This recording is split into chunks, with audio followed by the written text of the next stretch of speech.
wajar gitu. Saya mau tes dulu suara saya. Ini ada TikToknya Pak Samuel juga, yang di Zoom, Instagram, Facebook bagaimana? Karena jaraknya cuma nggak sampai 2 meter, jadi saya nggak pakai mikrofon.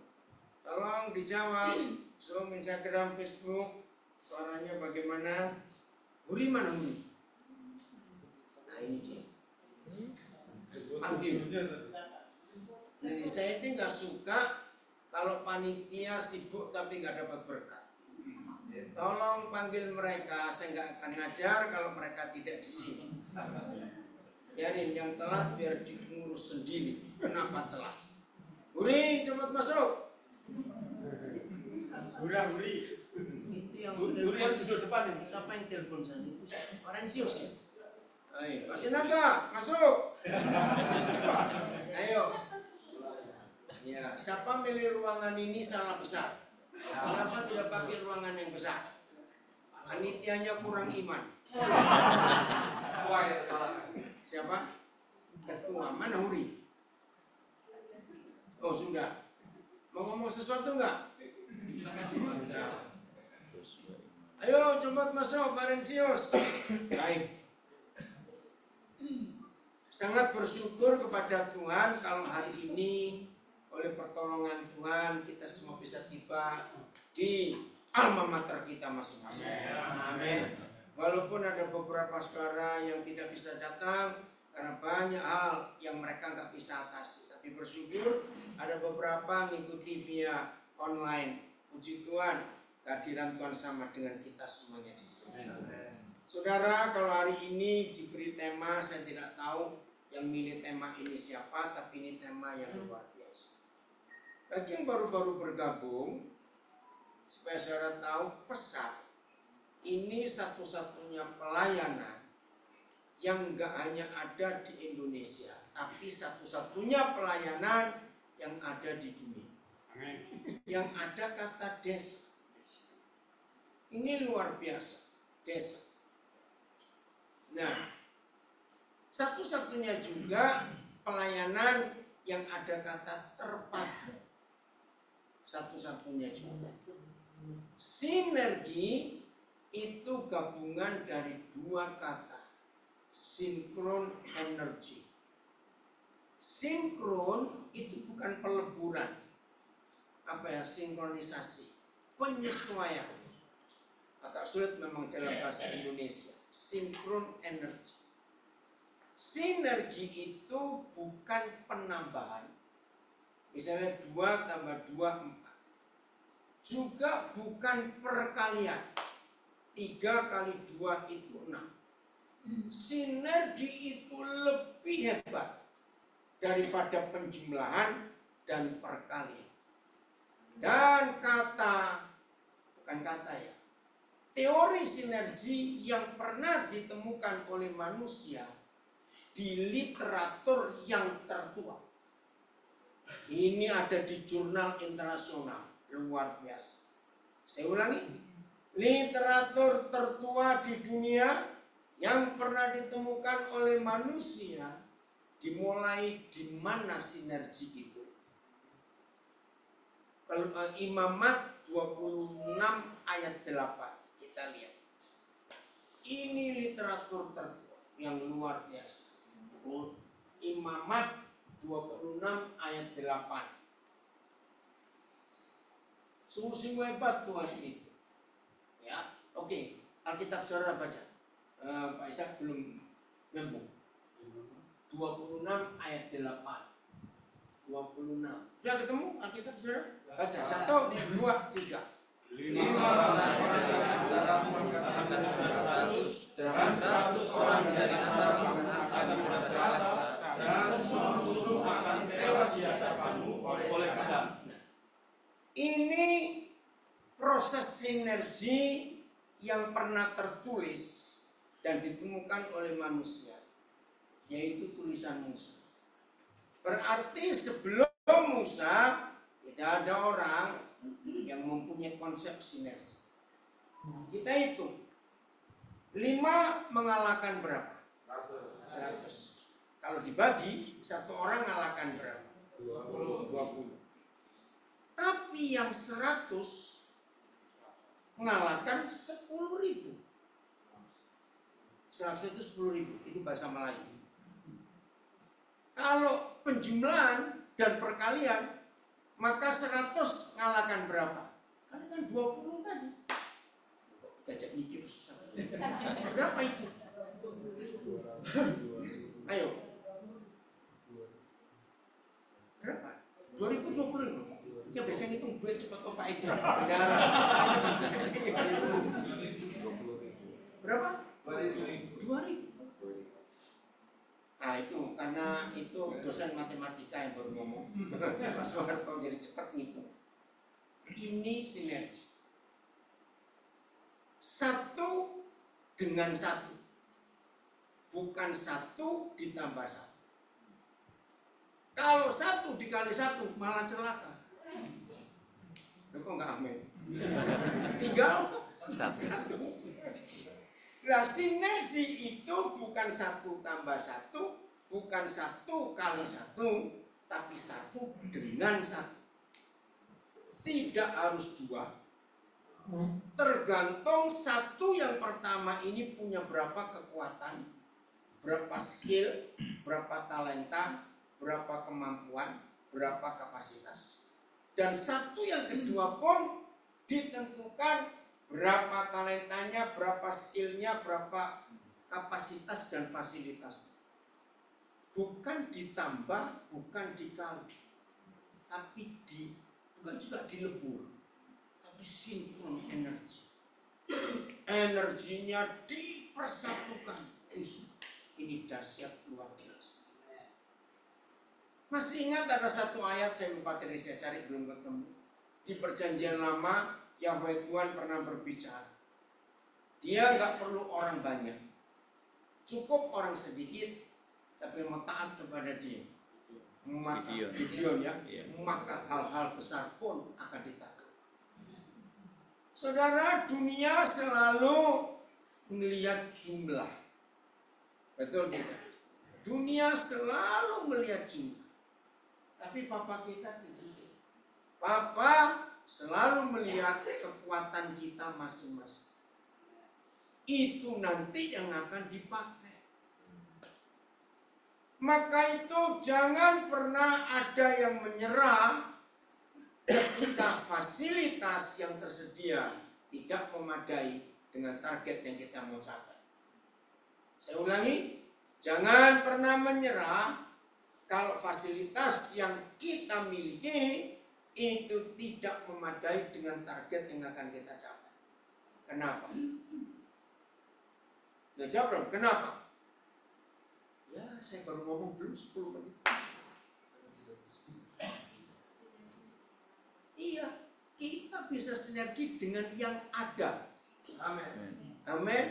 Saya ulangi, kita bisa sinergi dengan yang ada. Buang jauh-jauh dari benak kita. Selalu ada kata banyak. Buang jauh-jauh. Kalau dalam hidup kita selalu mikirkan yang banyak dulu, yakinkan Tuhan tersinggung. Kenapa? Karena yang punya banyak itu pasti nggak perlu Tuhan. Justru yang seringkali kita merasa minim, pas-pasan, tidak berdaya, justru di situ kita perlu. Amin. Ya, saya mau buktikan. Ya, maka itu kekuatan sinergi ini luar biasa. Ada orang kaya raya ke dokter ngeluh sakit, bersamaan dengan dia ada orang miskin juga ke dokter. Mereka dua nggak saling kenal. Saya percepat dengan dapat diagnosis semua sampai biopsi semua. Dokter bilang berapa hari lagi kembali. Akhirnya mereka dua kembali, yang kaya kembali, yang miskin kembali. Di hadapan dua pasien ini dokter berkata dengan sedih, saya sebagai dokter mengatakan dua saudara terlambat kanker stadium A. Siapa yang langsung berseru, oh Tuhan tolong. Ayo yang mana kita? Yang mana? Oh Tuhan tolong. Salah semua. Yang miskin. kenceng yang kaya ngomongnya tadi. Yang kaya langsung ke Pineng, Singapura. Apakah berobat itu salah? Lalu salahnya di mana? Nah, menempatkan Tuhan di posisi mana? Orang kaya wajar menempatkan Tuhan di bawah uang. Gak usah tersinggung yang kaya. Betul tidak? Orang kaya karena punya banyak sulit mengandalkan Tuhan 100%. Itu jangan pingin kaya. Serius. Ya saya senang. Ya Bapak kaya bukan kaya uang loh. Salah. Tidak. Uang tidak pernah ada di surga. Emas perak tidak ada di surga. Semua ada di bumi. Banyak gereja ngawur berkata, di Tuhan berkati, maka kaya. Hari ini bertobat. Semua berkat Tuhan, sadar, ini dahsyat Tuhan kita. Semua yang disebut berkat Tuhan adalah segala sesuatu yang tidak ada hubungan dengan uang. Segala sesuatu yang masih bisa didapat dengan uang itu bukan berkat Tuhan, itu hukum alam. Saya buktikan. Orang-orang sukses, orang-orang kaya di dunia itu percaya Tuhan atau tidak sebagai besar. Itu dia bukti. Tiongkok itu negara hebat, tidak ada yang bisa mengalahkan mereka dalam teknologi, dalam inovasi, dalam apa saja. Tidak percaya. Maka itu kalau saudara berkata materi, kekayaan itu hubungan dengan Tuhan, saudara menghina dia bisa-bisa. Dan jangan lupa pencobaan ketiga dari Yesus. Dari iblis kepada Yesus. Segala kekayaan bumi ini akan kuberikan kepadamu kalau aku menyembah aku. Hati-hati loh dengan kekayaan. Pokoknya Tuhan tersinggung kalau kita sandingkan dia dengan uang. Masih ingat Matius 6:24? Kamu tidak bisa mengabdi pada dua Tuhan, Yesus dan uang. Harus kita pisahkan jauh-jauh antara uang dengan Tuhan.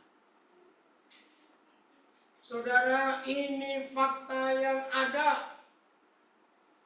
Masih ingat lagu yang dari kelompok musik, saya lupa namanya, di Surabaya yang buka lagu ini. Satu-satunya yang ku andalkan, masih ingat itu?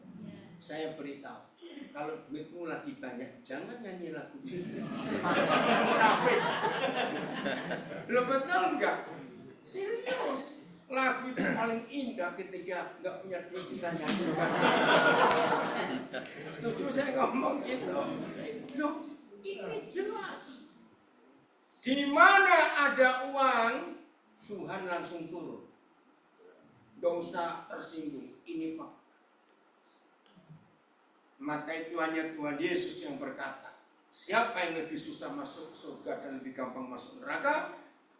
Orang kaya yang pelit, jangan lupa pelit.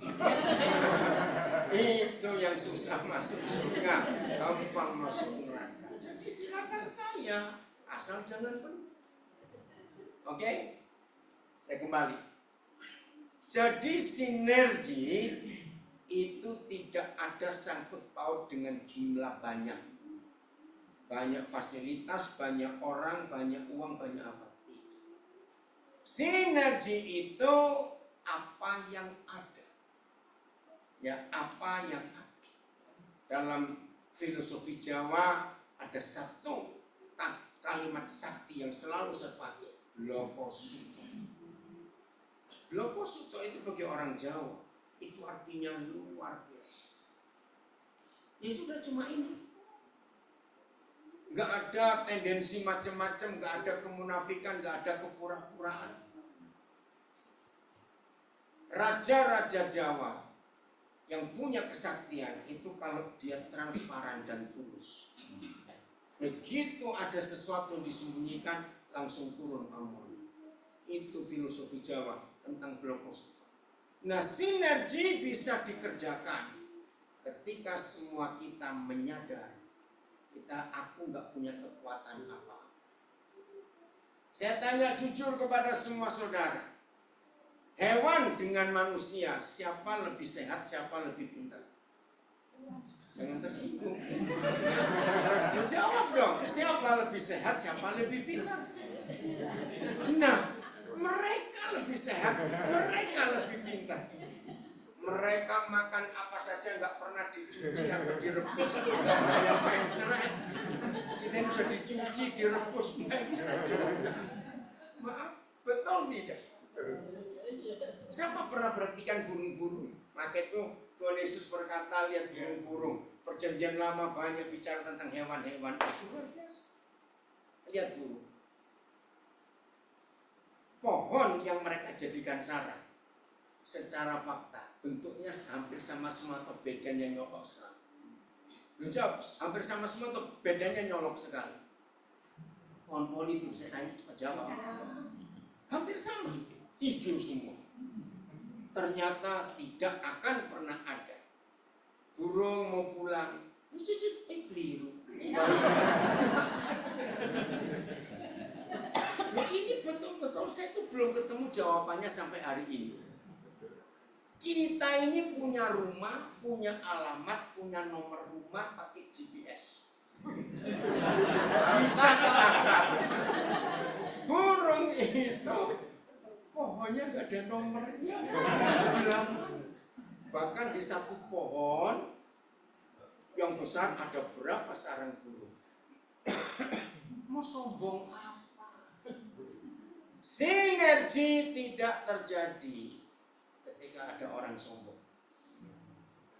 Orang sombong satu-satunya pribadi yang tidak akan bisa disinergikan dengan siapa, karena dia tidak mau. Catat ini. Orang sombong tidak bisa bersinergi karena dia maunya sendiri. Ngeri sekali. Maka itu kita harus sadar siapa kita. Jadi catat, kita bisa bersinergi kalau kita rendah. Masa kita tak lebih sombong dari Yesus? Dia berkata, belajarlah kepadaku karena aku lemah lembut dan itu baru bisa sinergi. Kalau tidak, maka itu ketika kita mengandalkan kekuatan kita, mengandalkan fasilitas kita, mengandalkan pengalaman kita, mengandalkan gelar kita semua, habis dari itu juga. Tuhan gak butuh orang sombong. Jadi kalau Imamat 26 ayat 8 begitu jelas, 5 orang mengalahkan 100, tapi 100 orang menyelesaikan 10.000 masalah. Itu sinergi. Ini hebat. Saudara, ayo kita jujur pada diri kita sendiri. Kenapa dalam Yesaya Tuhan berfirman, terkutuklah orang yang mengandalkan kekuatannya semua. Karena orang itu nggak butuh Tuhan. Jadi tidak tahu bagaimana pelayanan saudara di tempat-tempat yang ada, ya pasti banyak kesulitan karena kita ada di desa. Tapi kalau kita mau sinergi, kekuatan itu akan luar biasa. Ya, jangan lupa ya, sinergi bukan penambahan, bukan perkalian. Susah ditulis dengan kalimat yang tapi inilah kekuatan yang luar biasa. Tuhan mau nggak bersinergi dengan kita? Kok ragu-ragu jawabnya? Tuhan mau nggak? Kenapa? Oh, Instagram gitu. Sebentar ya.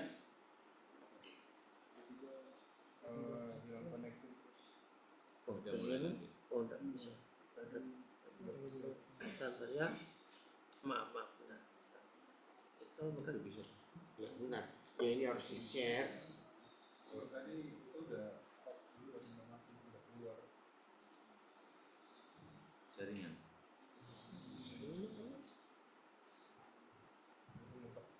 harus keluar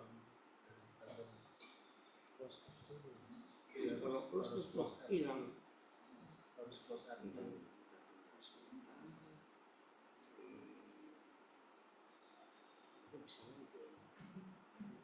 Oke.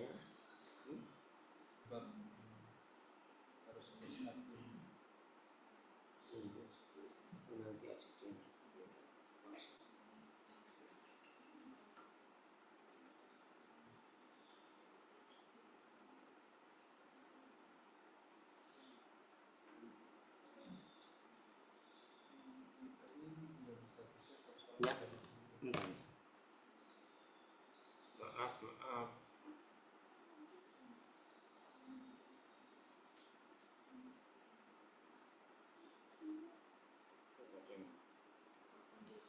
Ya.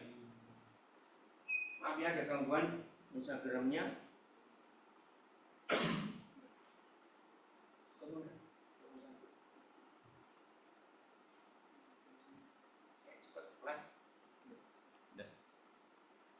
Maaf, Instagramnya ada gangguan. Nah ya, Tuhan tolong supaya tidak ada gangguan sinyal. Saya ulang, Tuhan mau bersinergi nggak dengan kita? Ini rahasia. Padahal Dia Maha Kuasa tidak? Sangat. Dalam kemahakuasaannya, ternyata Papa kita tetap membutuhkan Dia. Hari ini Tuhan akan menyadarkan kita, khususnya para pengkhotbah yang belum mengenal sinerginya Tuhan dengan manusia, untuk berhenti khotbah-khotbah yang berkata, saudara, kita membutuhkan Tuhan. Untuk apa saja kita membutuhkan Tuhan? Tidak salah, kita membutuhkan Tuhan. Tapi hari ini kita akan belajar tentang sinergi. Ternyata Tuhan jauh lebih membutuhkan kita daripada kita membutuhkan Dia. Sebelum saya tunjukkan ayatnya, saya ajak saudara bicara. Tadi sudah terbukti. Ternyata ada cukup banyak orang sukses di dunia yang tidak percaya Tuhan. Betul atau salah kalimat? Tolong perhatikan. Maka itu jangan Tuhan diagamakan. Sepertinya konsep yang salah itu benar, padahal itu salah. Saya ulangi lagi, terbukti manusia tanpa Tuhan sukses. Tapi Tuhan tanpa gerejanya dia gagal. Nah, ini bisa sinergi. Kalau saudara tidak kenal kebenaran ini, maka belajar sinergi enggak akan nyambung. Tahun 78 saya dapat pewahyuan ini. Hah? Enggak keliru. Masa Tuhan tanpa gerejanya gagal? Betul. Saya percepat karena tadi suara terlambat. Kalau saudara baca Efesus 1 ayat 22 sampai 23. 21, 22, 23. Segala sesuatu, gangguan ini. Segala sesuatu telah diletakkan di bawah kaki Kristus. Masih ingat ayat itu? Segala sesuatu. Lalu ayat 22 berkata, ketika Yesus naik ke surga, para manajer akan ngerti konsep ini. Seorang manajer disebut manajer hebat. Salah satu penilaiannya kalau dia bisa mendelegasikan tugasnya pada timnya. Manajer tidak boleh kerja sendiri. Dia pasti gagal. Nah, Papa di surga menurut Efesus 1:22 memberikan job description antara Tuhan kita Yesus dengan tubuh yang ada di dunia, yaitu gereja. Apa job desk-nya? Lihat aja ayat 22. Yesus sebagai kepala. Lalu gereja sebagai, kita sebagai apa? Tubuhnya. Nah, konsep ini yang kita harus tahu. Lalu ayat 23, terjemahnya dalam bahasa Indonesia, terjemahan baru, sangat susah dimengerti. Kalau saya terjemahkan mudah, berbunyi demikian. Itu ada anak siapa duduk di sana? Itu anaknya siapa? Oh, enggak itu? Hah? Oh, panggil loh. Sulikot. Siapa namanya? Enggak, apa? Siapa namanya? Tigo. Biar kamu duduk sama adikku namanya. Titis. Ayo masuk. Sini kamu dengar. Ayo masuk sini dua-dua. Coba. Oke, udah saya lanjutkan. Lalu ayat 23 itu harus diterjemahkan betul. Setelah Yesus hanya kepala dan gereja adalah tubuhnya, maka kepala itu hebat, kepala itu jenius. Tapi kalau nggak punya tubuh, tidak jenius, bukan cuma tidak jenius, menakutkan. Ya, menakutkan. Titis mana depan sini? Kok saya takut sini kamu? Adik nomor 4. Tolong ini bisa pakai geser, kamu geser. Ya ini, geser. Ya, geser semua lu, geser. Ayo, supaya ada di dalam. Oke. Lanjut ya. Nah, menurut Efesus 1, 21, 22, 23, Yesus tanpa tubuhnya artinya apa? No. Segala sesuatu telah diletakkan di bawah kaki. Segala sesuatu itu apa? Baca. Pemerintah, penguasa, kerajaan, otoritas, dan setiap nama. Saudara, ayat itu dahsyat. Saudara mendengar nama apa saja. Penyakit itu ada namanya. Nah, yang saya jengkel dengan dunia medis. Penyakit itu namanya bagus-bagus, susah dibaca. Betul nggak, saudara? Saya itu sampai heran, kenapa barang jelek namanya bagus dan susah dibaca? Terus ada panjang lagi. Loh, betul tidak? Nah, nama stroke, gagal ginjal, diabetes, ya kanker, autis, lupus, ya teror, stres, itu semuanya nama. Nah, menurut Efesus 1:21, setiap nama dan segala kuasa sudah diletakkan secara de jure sudah jadi, tapi de facto belum. Nah, selama ini gereja selalu menganggap biar Tuhan Yesus yang menyelesaikan, biar Yesus yang kerja. Nggak bisa. Kaki itu di kepala atau di badan? Nah, tapi gereja menganggap kaki di kepala, maka itu Yesus jadi kepiting. Karena kaki di kepala. Jadi dengan sinergi ini maka kita akan melihat ternyata tidak semua hal Yesus bisa selesaikan, tapi gerejanya yang bisa. Karena kakinya ada di dunia. Itu tugas. Tapi kenapa kaki tidak berdaya? Karena tubuhnya belum bersatu. Ini kesatuan gereja. Saya mengerti rahasia ini di tahun 70-an yang lalu. Maka itu kalau saudara lihat, maaf yang kenal saya cukup lama. Menurut saudara saya ini mampu nggak buka gereja yang denominasi? Sangat mampu. Kenapa saya tidak mau? Kenapa Francis? Bisa jadi ketua sinode. Oh betul, bisa. Bahkan bisa 3-4 ketua sinode. Tapi saya tahu kebenaran tubuh Kristus. Luar biasa. Itu anugerah Tuhan yang luar biasa. Saya punya banyak kesempatan buka gereja. Punya banyak. Berapa banyak pengusaha nawari. Keren tawarannya. Sudah kok diam saja. Semua saya bayari, gedungnya semua. Pokoknya benar-benar saja. Tapi kurang enak. Tapi saya tahu Yesus gak butuh gedung gereja, ibadah gereja. Dia butuh tubuh yang bersatu. Anggota. Saya kembalikan. Jadi itu Efesus 1 ayat 21 sampai 23. Yesus tanpa kita bukan Yesus. Manusia tanpa Tuhan bisa sukses. Satu ayat yang paling keren di Alkitab, Amos 3 ayat 7. Ini mengagetkan sekali. Maka itu kita harus tahu konsep. Amos 3 ayat 7. Ya, Amos 3 ayat 7. Oke, silakan saudara baca. Amos 3, oh sudah ada ya, Amos 3 ayat 7. Kata pertama. Nah, stop dulu.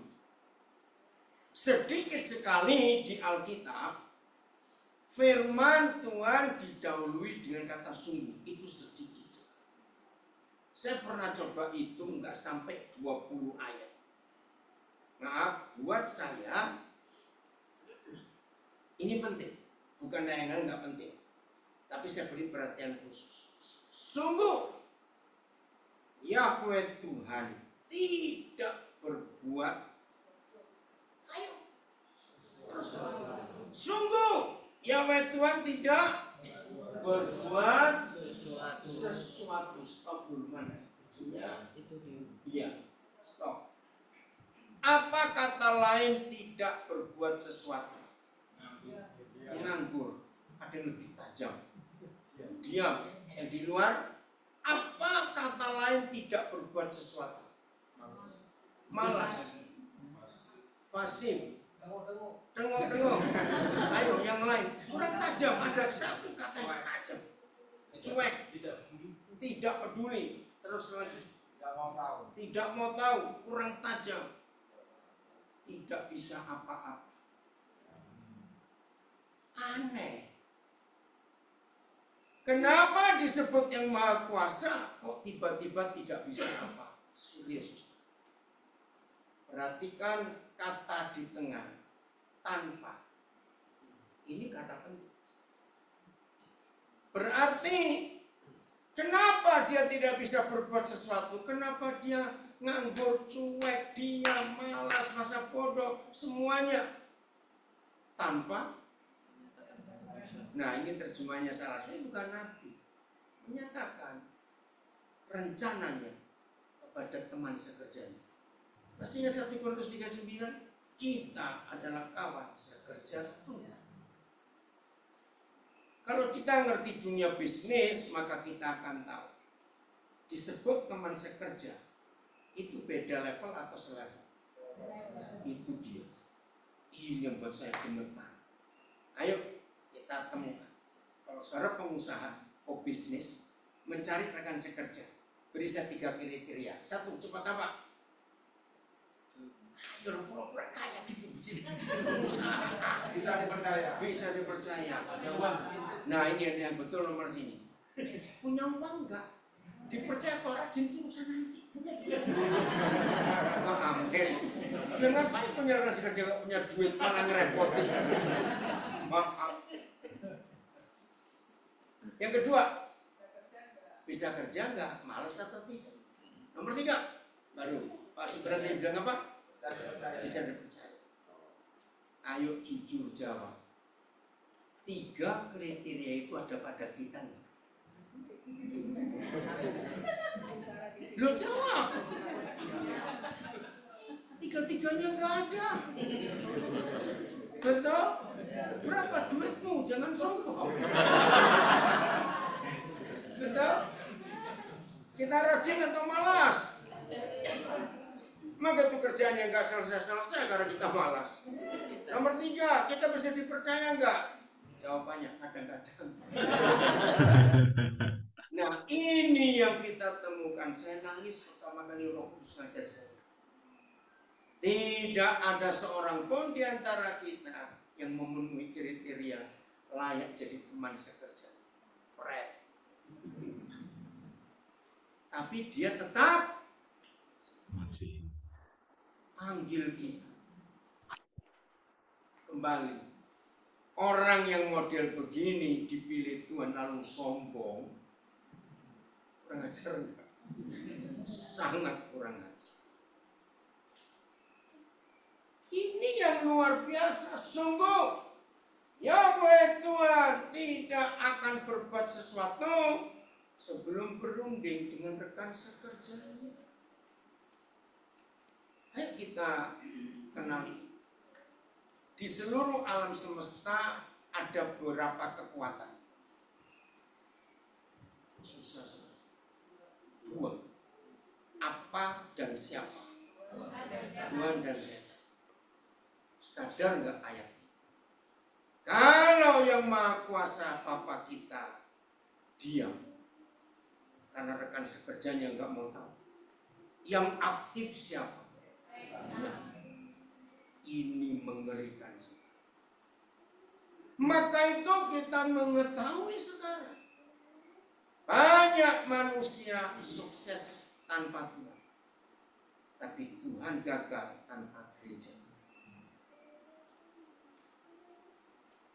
Surely the Lord God does nothing.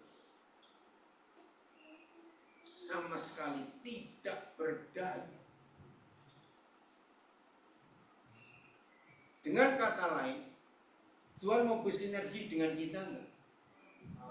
Bukan cuma mau, dia sangat membutuhkan. Lalu kita sadar model-model kita.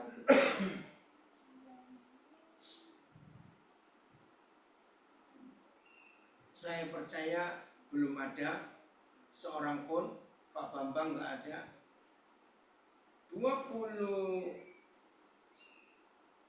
Pokoknya pas ulang tahunnya Pak Gondo, April atau Februari ya ulang tahun Pak Gondo? Mei. Bukan Mei. Antara April ya. 20 pas ulang tahun Pak Gondo. Pak Bambang mengadakan acara di Hotel Ambar Ruko. Itu pertama kali nama pesawat itu dimunculkan. 85 atau 88. Nah di situ istilah pertama terpadu pertemuan 3 wan. Pertama rohaniawan, 2 usahawan, dan yang ketiga itu cendekiawan. Karyawan.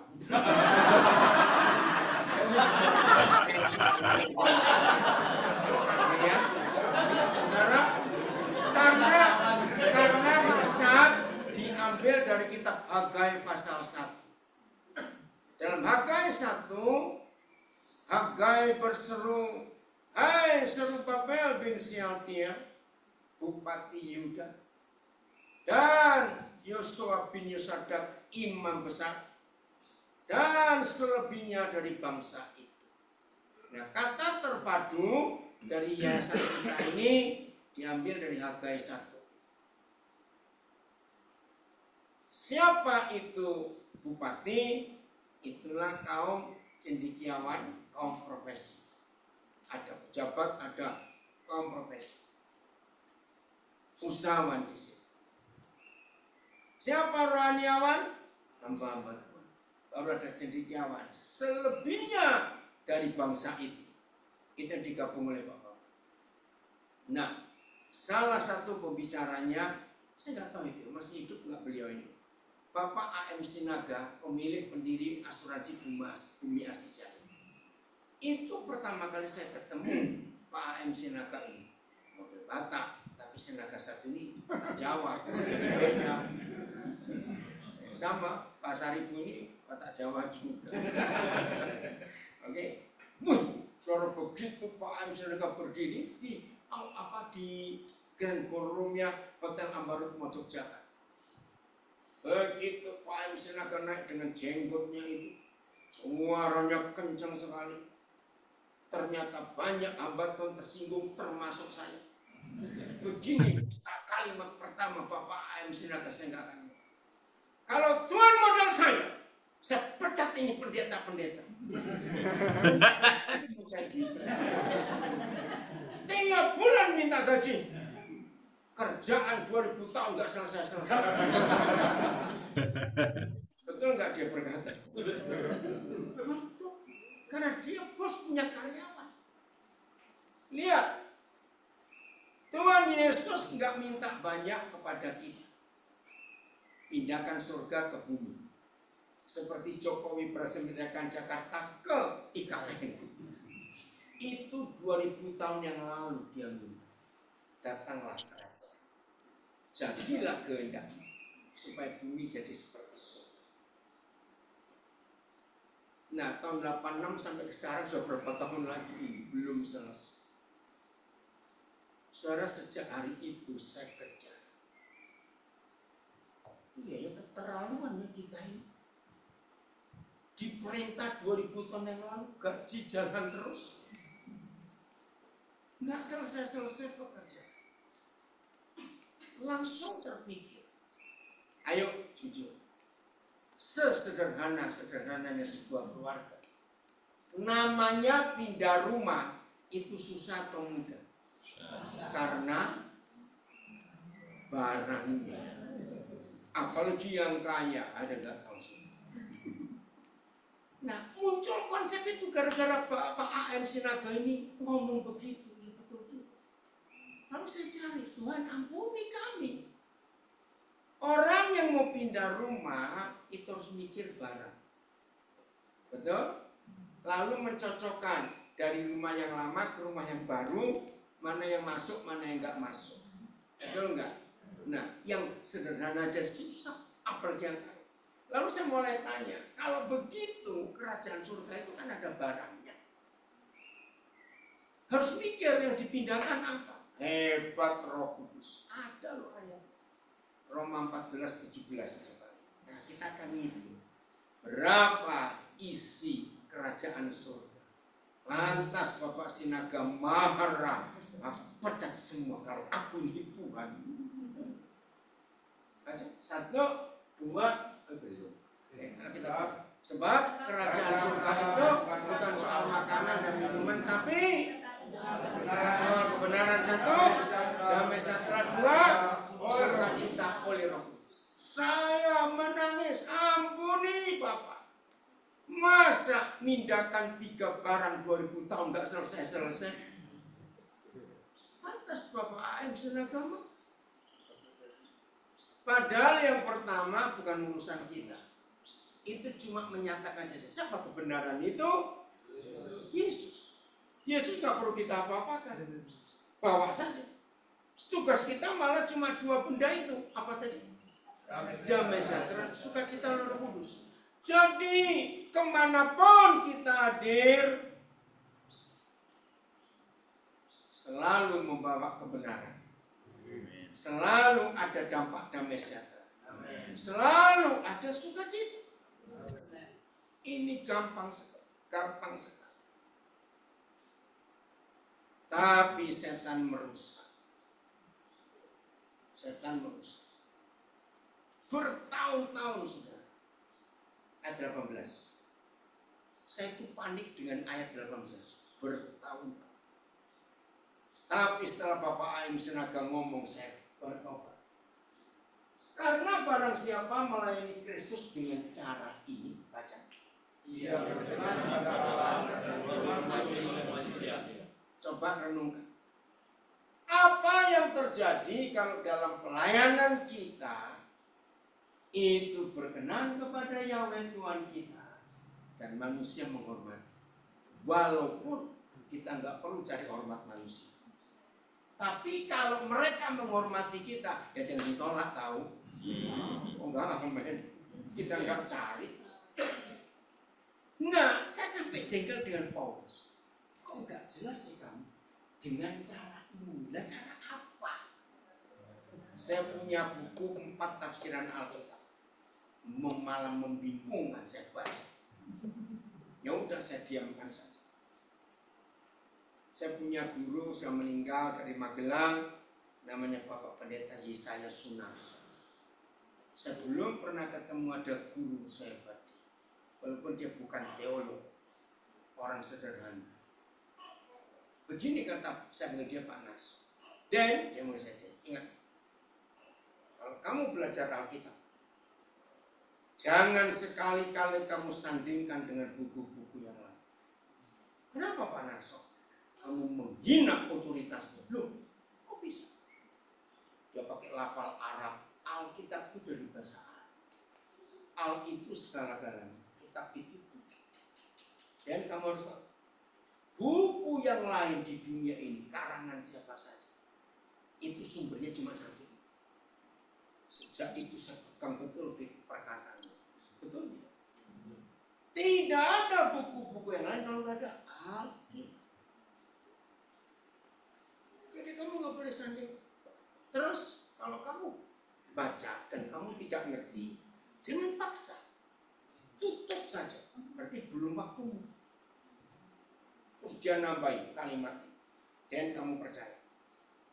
Alkitab ini satu-satunya buku yang bisa menerangkan dirinya sendiri tanpa bantuan siapapun. Maksudnya saya tanya.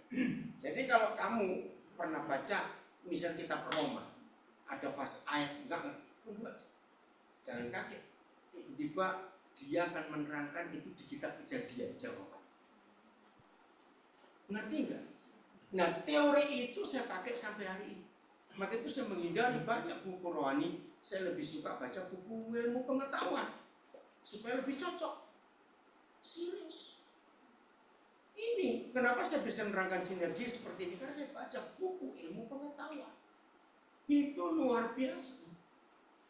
Nah, setelah bertahun-tahun saya mencari barang siapa melayani Kristus dengan cara ini. Cara ini cara apa? Sampai waktu saya begitu jengkel. Oh, di mana ya? Oh, saya di mana? Saya mau tanya cara ini. Ya ampun. Ketika Bapak AM Sinaga ngomong, ternyata penjelasannya di ayat 17.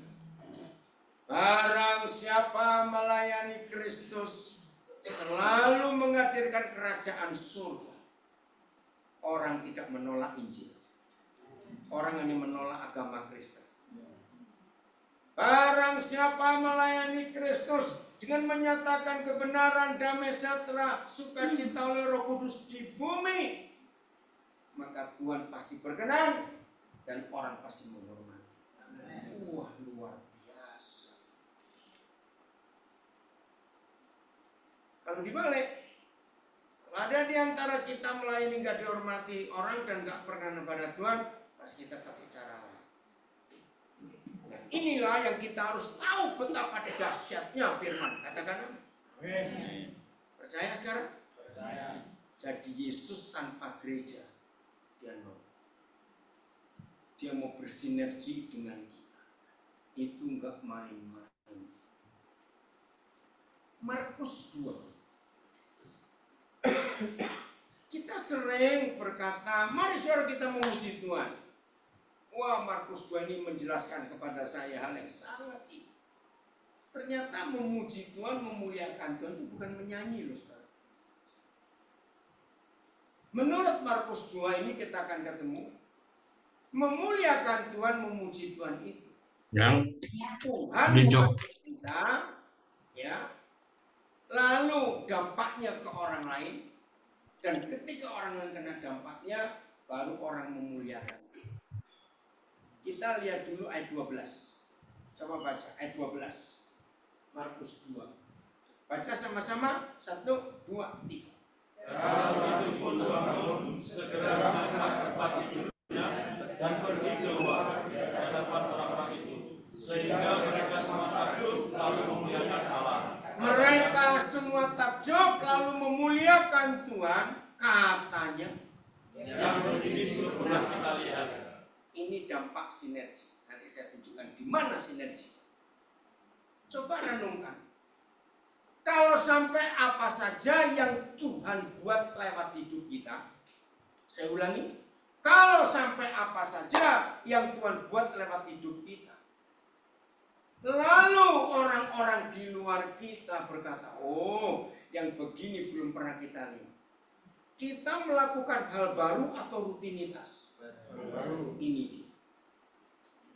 Gereja adalah agama Kristen. Yang disebut agama tidak pernah ada hal baru. Itu pasti rutinitas. Amin kan saudara? Hal baru selalu datang dari Roh Kudus. Amin. Hanya pekerjaan Roh Kudus membuat semuanya. Bantulah tugasmu, Angel. Itu yang saya masih banyak bolong. Kenapa itu? Saudara dengarkan ya, ini serius. Kita baca mulai ayat 3 ya. Kalau saya tunggu waktunya, kalau sempat saya mulai ajar ayat 3. Ada orang-orang datang membawa kepadanya seorang lumpuh. Baca. Nah, ini sinergi. Oke. Kenapa saya bisa berkata sinergi gotong oleh 4 orang? Lihat keadaannya ayat 2. Baca 1, 2, 3. Maka datanglah orang-orang berkerumun sehingga tidak ada lagi tempat, bahkan dibuka pintu pun tidak. Sementara ia memberitakan firman kepada mereka. Tidak disebut rumah yang dipakai Yesus itu berapa besar. Pokoknya rumah itu, bayangkan, ya penulisan. Kalau begini, dapur, kamar mandi penuh juga enggak. Karena sampai depan pintu pun enggak ada tempat. Ayo kita bongkar. Datang orang lumpuh, digotong. Jadi untuk bisa masuk langsung 5 orang. Masalah ini. Betul? Siapa pernah jengkel orang merombol antrian kita? Bebe aja tahu aturan. Orang nggak tahu aturan. Betul jengkel. Saya selalu negur orang yang nggak tahu aturan. Jangan segan, saudara. Harus dididik orang kayak begitu. Selalu saya tegur. Nggak peduli siapa. Ada pakai baju tugas pak di belakang. Jangan mentang-mentang punya baju ini. Saya ladeni kalau mereka marah. Karena itu kurang ajar. Nah ini 5 orang sekaligus masuk. Oke, saya tanya. Di antara 4 orang itu ada yang bisa ngomong gini? Cobalah tahu aturan dikit. Loh, ini pasti orang Jawa. Cobalah tahu aturan dikit. Tahu diri lah. Ngerti? Terus yang satu nyaut, iya ya. Kan besok masih ada Yesus. Besok saja. Pokoknya 4 orang ini diskusi. Keputusannya cuma ada satu di antara 2. Pulang atau masuk? Akhirnya mereka pulang atau masuk? Ini dia. Sinergi itu menghasilkan strategi. Di ayat berapa ya? Nah, ayat 4. Tetapi mereka tidak dapat membawanya kepada Yesus karena orang banyak itu. Mereka itu 4 orang tadi ya. Lalu 4 orang itu membuka atap. Ini strateginya. Yang di atas stop. Berarti orang ini tahu dana rumah. Kalau mereka gerusa-gerusuk, atapnya lepas semua ini. Bukan, salah dapur. Bukan lebih salah kamar. Loh, ngerti enggak? Ini logika anak-anak luar biasa. Kalau mereka bisa tepat di tempat Yesus berdiri, berarti mereka tahu strategi. Ayo jawab. Di dalam sinergi, setelah strategi, ada yang kedua. Kesulitan bisa diatasi bareng-bareng. Saya tanya kepada saudara, sebaru-barunya sebuah rumah, bongkar atap, yang di bawah ini marah-marah enggak? Cepetan jawab. Marahnya kenapa? Kelilipan. Tahu kata kelilipan? Loh, kan debu semua. Betul? Nah, walaupun nggak ada ayatnya, tapi saya tahu. Setelah selesai mereka pasti tutup atap itu lah. Walaupun nggak ada ayatnya. Percaya? Karena Tuhan kerjanya itu teratur semua. Ini sinergi. Ada kekompakan. Tidak mementingkan perasaan sendiri-sendiri. Coba kalau yang satu perasaannya halus tadi tetap ngotot, yang 3 harus tunduk, bubar. Ini si lumpuh nggak sembuh. Betul? Nah, di dalam sinergi selalu ada hal baru. Dan apa saja yang dikerjakan kalau kita sinergi, sinkron energi, maka orang memuliakan Tuhan. Yang begini belum pernah kita lihat. Saudara, ini dahsyat. Maka itu tanpa sinergi nggak ada orang memuliakan Tuhan. Saudara, ini konsep penting dalam hidup kita. Maka itu jangan sombong. Kita selalu merasa membutuhkan yang lain. Selalu untuk hal apa saja. Maka kemuliaan Tuhan akan dinyatakan. Jadi mulai hari ini kalau mengajak orang memuji Tuhan, bukan dari kita untuk kita. Dari Tuhan kepada kita untuk orang lain. Itu namanya memuji Tuhan. Kalau semua kita kerjakan itu, dampaknya itu akan luar biasa. Sebelum saya akhiri, saya beri kesempatan 2 orang dia mau tanya enggak? Ada yang ganjil di pikiran saudara setelah dengar ini? Cepat. Orang di luar juga kalau mau tanya silakan. Yang di Zoom, Instagram, Facebook ada yang tanya? Kalau ya mana? Oke, monggo. Sedikit menggelitik aja. Apa-apa. Di awal sepertinya kita 100. 5 bukan Podel yang ngomong firman. Salah. Enggak, maksudnya penjelasan 500, 100, 10.000. Ya. Tapi dari peristiwa ini cepat hanya 1.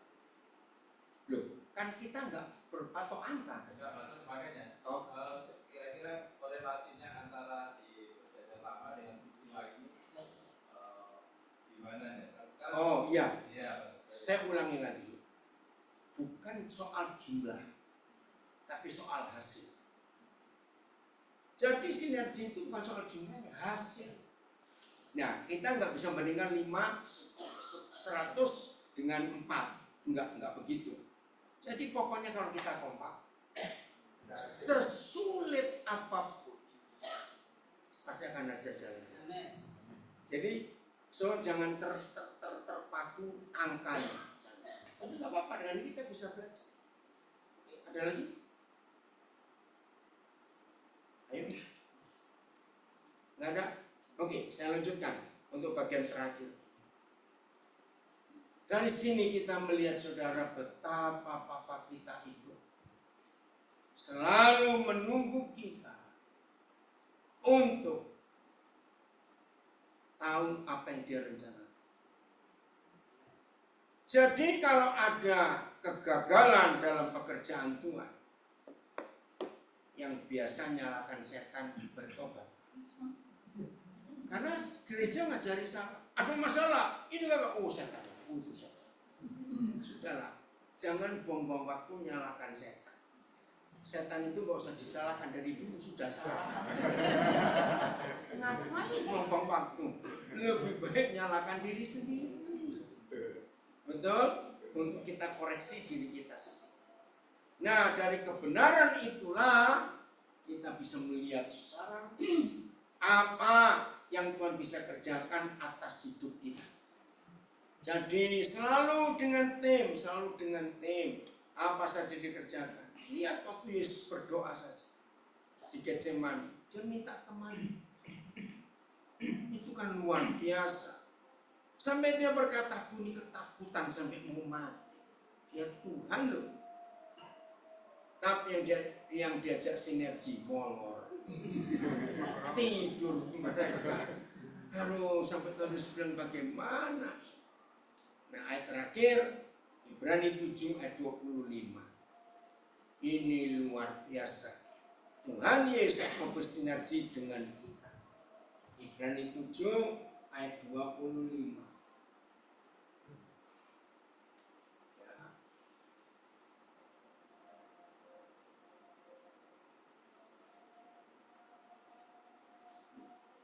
Karena itu Yesus sanggup juga menyelamatkan dengan apa?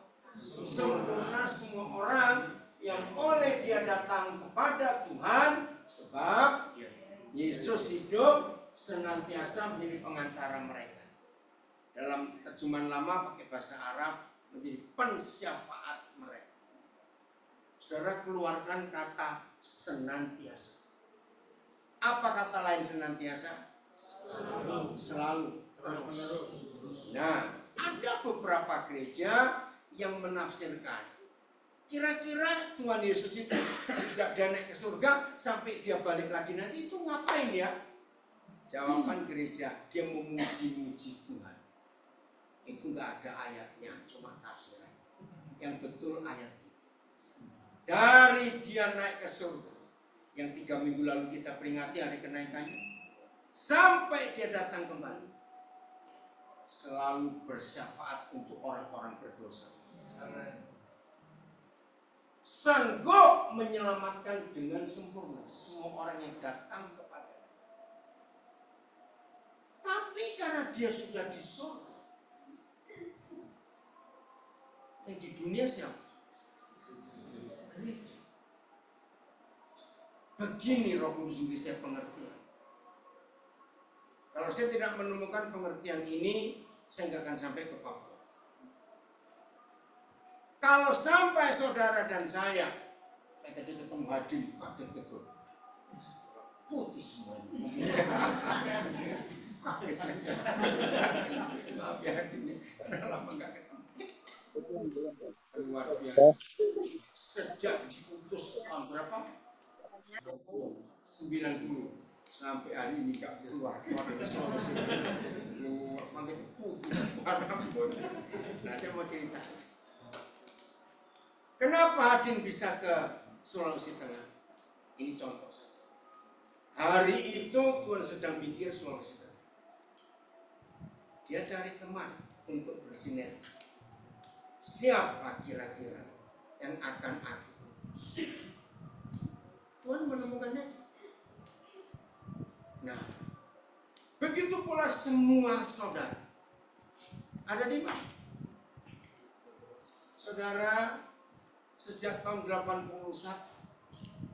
bulan Juli tanggal 19 itu pertama kali saya meninggalkan Jakarta menuju ke Singapura. saya diajak oleh Pak Adi Sutanto, ya, beliau ada di Kopeng sekarang. Saya berusaha mau ketemu.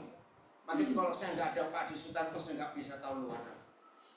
Ke Singapura, ke Los Angeles ke Fresno ke San Francisco, lalu ke London, lalu ke Hamburg, wah keliling Eropa. Itu Pak.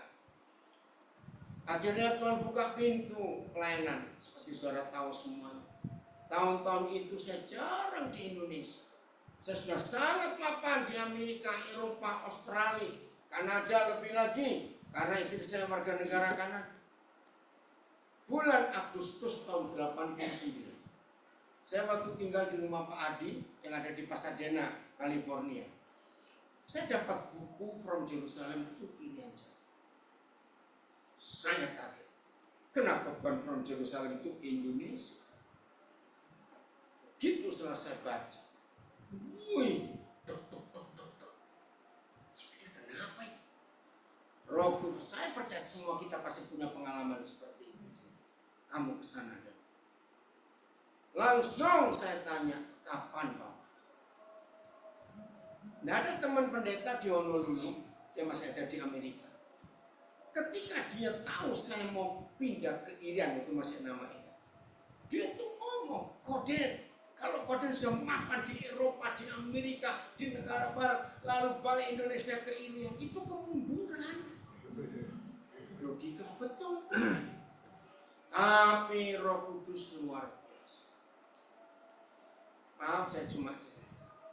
Nah, gara-gara ayat ini Ibrani 7:20, rupanya hari itu Tuhan Yesus sudah mikir Papua, dan dia cari yang bisa diajak sinergi.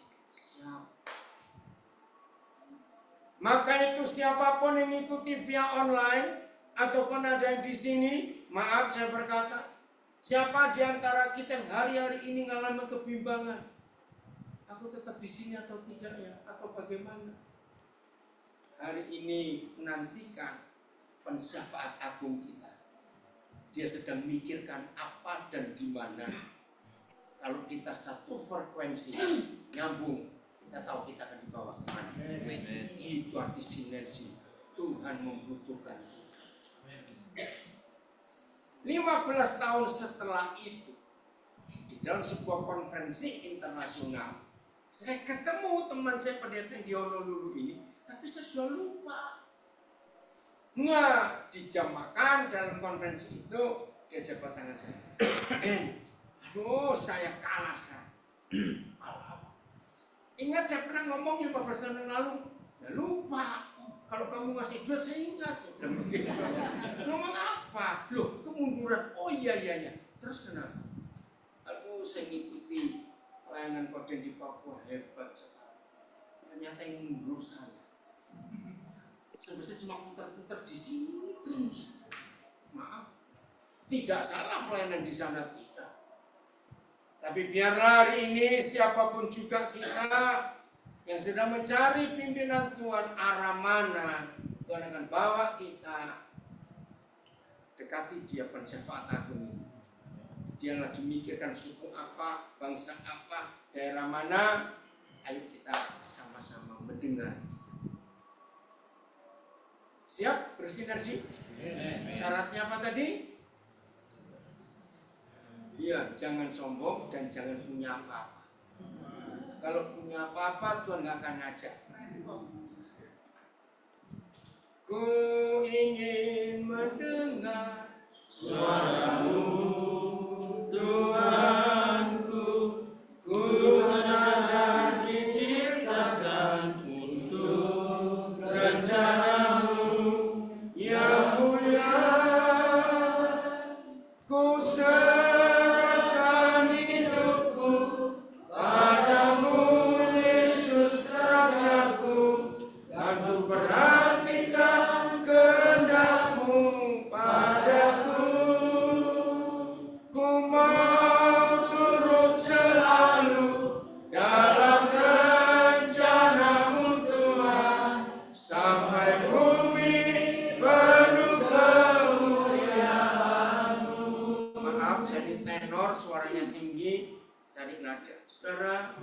lagu ini digubah oleh seorang anak muda Nona Ambon, Alis Nampelia.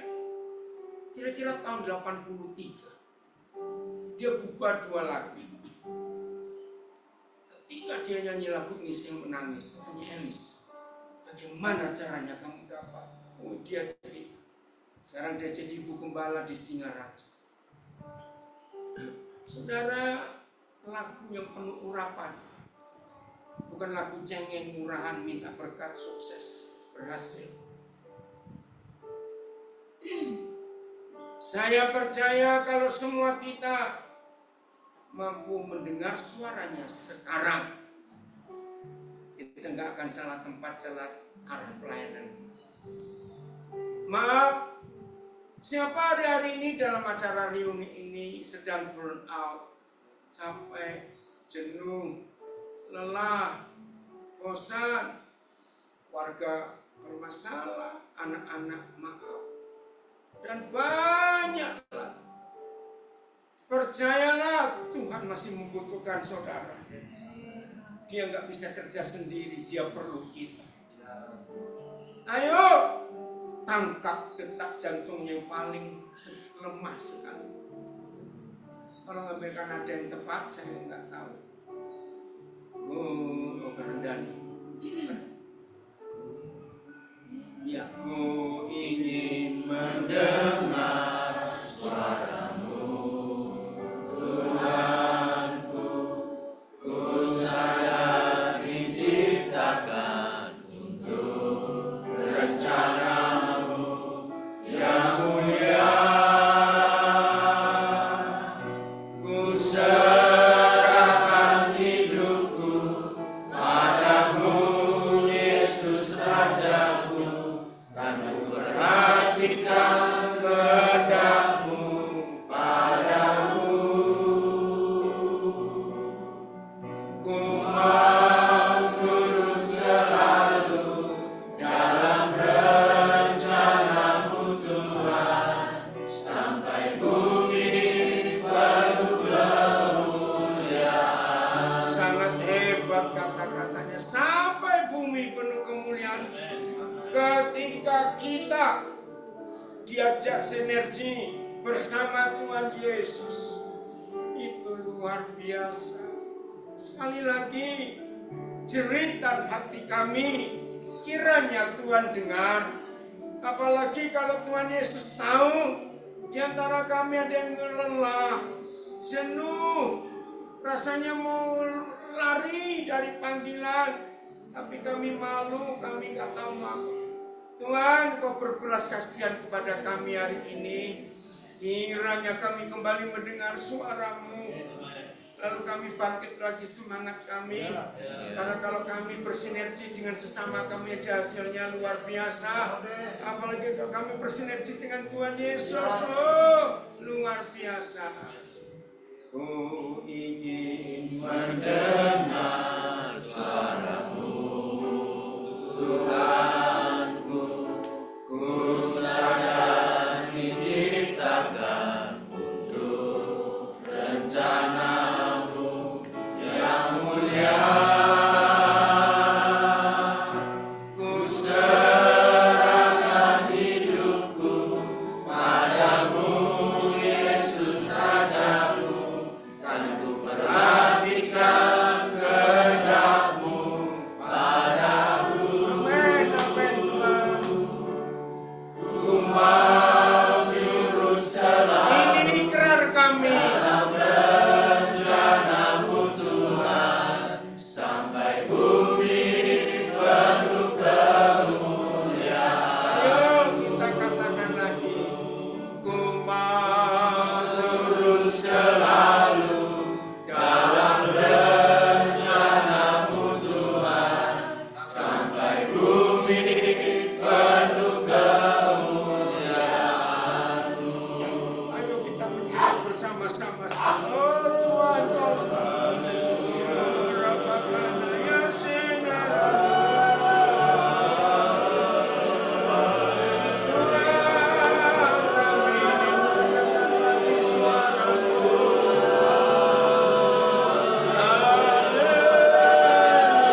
Tuhan Yesus tetap melihat ada sesuatu yang hebat di diri kita. Maka itu dia tidak takut mengajak kita bersinergi. Itu luar biasa. Maka itu yang sudah lelah, hampir patah semangat, bangkit. Tuhan Yesus membutuhkan kita. Saya panggil Pak Suwarto maju. Nggak harus berdoa, atau kalau mau ngomong sesuatu silakan. Ku mau turut jalan dalam bersamamu sampai bumi penuh kemuliaan-Mu.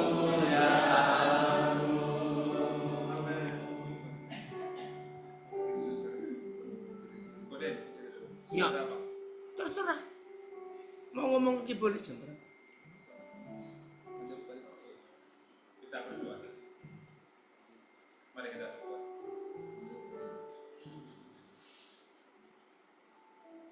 Bapa, kami memiliki banyak kekurangan.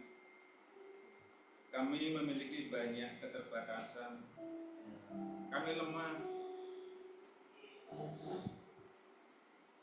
Namun dalam keadaan seperti ini justru Engkau memanggil kami. Amin. Untuk kami boleh bersinergi dengan Engkau. Sehingga hanya kekuatan yang daripadamu yang kami harapkan, yang kami andalkan. Untuk bisa menghadirkan kerajaan surga di bumi ini. Sampai bumi penuh dengan kemuliaan. Amin. Kami bisa menghadirkan sukacita, kami bisa menghadirkan damai sejahtera. Sehingga lewat pelayanan kami, namamu semakin ditinggikan, namamu semakin diagungkan ya. Berkati kami semuanya yang telah Engkau tempatkan di tempat-tempat yang tepat. Karena bukan kami yang memilih tempat, tapi Engkau yang menempatkan kami. Dan Engkau tahu yang terbaik buat kami ya. Berkati pelayanan kami, biarlah kami tetap dalam motivasi yang benar, dalam motivasi yang tulus. Semua hanya untuk kemuliaan nama Tuhan. Terima kasih ya Bapak atas kebenaran firman-Mu ini sungguh hebat, sungguh dahsyat. Berkati Koden untuk terus memberitakan kebenaran ini ya Tuhan. Supaya setiap hamba-hamba Tuhan dimanapun, di desa, di kota, mereka semakin jelas panggilannya. Amin. Terima kasih ya Bapak. Di dalam nama Tuhan Yesus. Haleluya. Amin.